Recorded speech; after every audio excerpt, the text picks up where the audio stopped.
The Greek word sozo can be translated as saved, healed, or delivered, and it's found 108 times in the New Testament. When Peter was walking on the water towards Jesus, he noticed the strong wind and became frightened. And beginning to sink, he cried out, "Lord, sozo me, Lord, save me." And Jesus immediately reached out his hand and he caught him.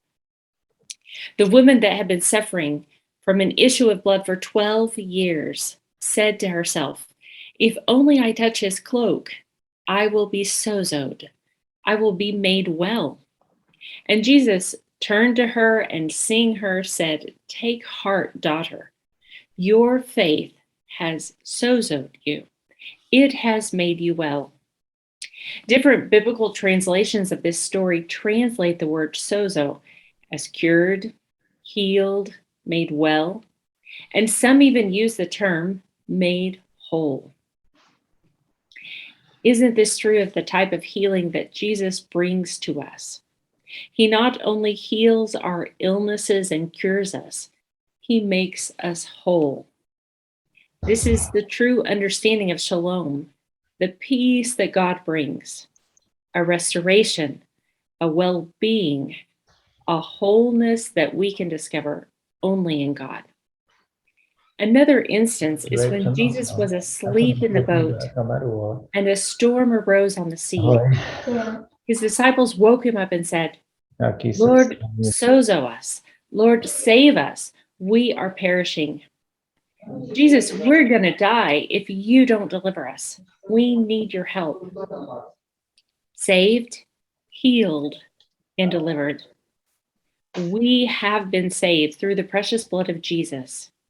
He has and is healing us and is making us whole. And all this is a process of deliverance.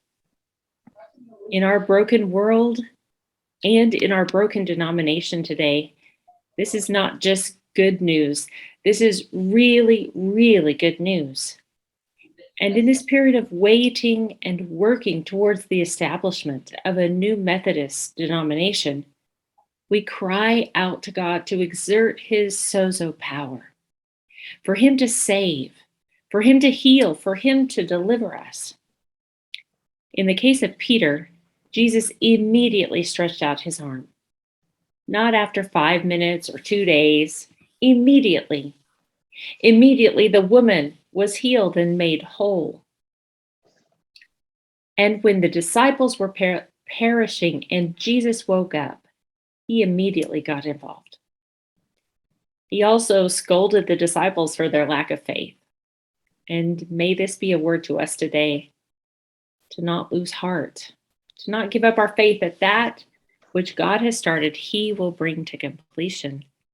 And he will continue to do his sozo work, his saving, his healing, his making us whole, and his deliverance.